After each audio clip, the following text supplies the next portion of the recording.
Harry Potter la vérité. Le Joker. Je suis content. J'avais envie de parler d'Harry Potter la vérité. Harry Potter la vérité est donc une saga MP3 réalisée entre 2008 et 2010 par un duo de créateurs qui s'appelle Kelota et Kelato. Comme le nom l'indique assez subtilement, c'est une parodie de la saga Harry Potter, donc avec Harry Potter, Ron Weasley et Hermione Glandet, qui partent, qui vivent des aventures, et je vois qu'on se marre derrière la caméra, mais j'en ai rien à foutre. C'est fort et ça se mange sans fin, hein.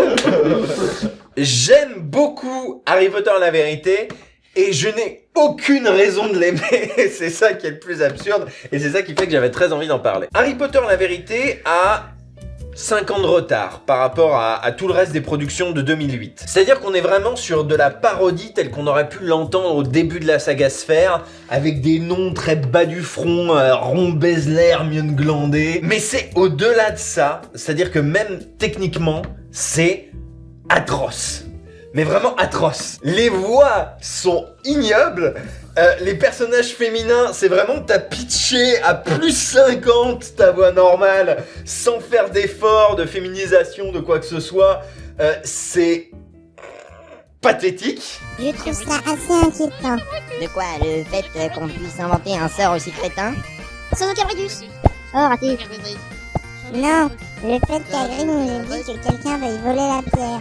Sans aucun Brutus. Ouais, et bah. Je pense que ça veut dire que quelqu'un veut voler la pierre.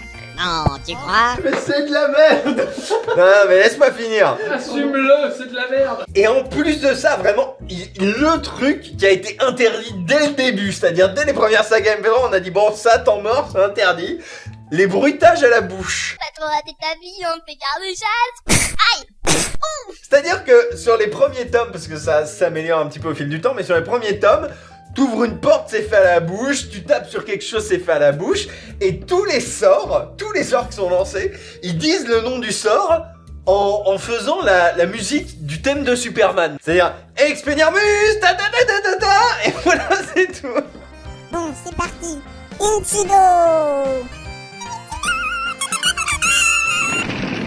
Mais je n'ai pas encore abordé le pire. Je n'ai pas abordé le pire c'est les musiques. La musique, je croyais. La musique, exactement. Sur Mars?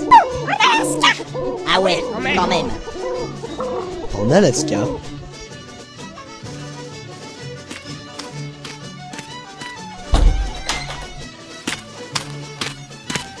oh et ben, il fait pas chaud hein dehors. Bon, c'est encore une fois, surtout dans les premiers tomes, mais quel que soit le lieu, quel que soit le contexte, tu vas avoir une musique traditionnelle écossaise ou irlandaise, selon la situation, de la vieille cornemuse pourrie, quel que soit le changement, quel que soit le machin, quel que soit le lieu, c'est toujours, même dans un hôpital, dans une chambre d'hôpital, tu vas avoir de la cornemuse, c'est complètement débile.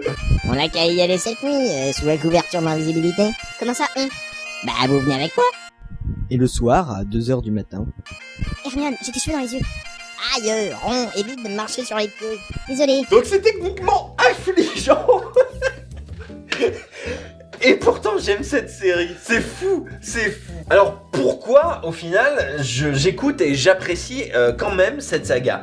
Parce que le texte et le jeu d'acteur. Le personnage d'Harry Potter notamment a un tel bagou, un tel répondant, une telle répartie, etc. que ça en fait un personnage extrêmement attachant et surtout extrêmement drôle. On est en face d'une fusion de Léo Dagan et Perceval. C'est assez réussi, il a des bonnes répliques, il a des bonnes vibes et il joue un petit peu le cynisme, mais pas le cynisme chiant, le cynisme un peu amusé.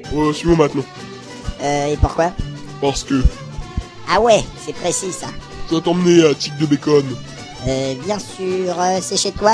Ça doit être un hôpital psychiatrique. Il y a un ton très moqueur dans le personnage d'Harry Potter et vraiment, bah moi je le trouve très attachant. Et si tu rajoutes à cela Ron Weasley qui est vraiment dans le random gratuit et complètement débile, mais vraiment c'est un personnage idiot. Il y a des personnages moins réussis clairement, genre Dumbledore ou Hermione Glandet, mais il y a aussi des personnages du genre Hagrid, c'est le pire perso, mais je l'aime bien quand même. Et qu'est-ce que vous allez faire du dragon? Je vais le tuer. Quoi? Je vais le tuer. Tu rigoles? Est-ce que j'ai l'air de rigoler? En même temps, vous avez jamais l'air de rigoler. Mais pourquoi? pourquoi vous voulez le tuer? C'est mon hobby. Alors au final, est-ce que je vous conseille Harry Potter la vérité? Non. Mais écoutez-la quand même. Peut-être que certains d'entre vous se disent ouais, t'aimes bien cette saga parce que tu l'as écoutée quand t'étais jeune. Même pas. Je l'ai découvert 2 ans après tout le monde. Et pourtant elle me plaît, mais sincèrement, je peux décemment pas la conseiller parce que c'est techniquement médiocre. Il y a certaines paresses d'écriture qui sont assez affligeantes. Mais pourtant j'aime bien cette saga, c'est con mais c'est vrai. Écoutez Harry Potter la vérité pour ensuite mettre dans les commentaires mais t'es complètement con, c'est complètement nul à chier. Écoutez Harry Potter la vérité et ensuite venez me dire que j'ai eu tort. Voilà.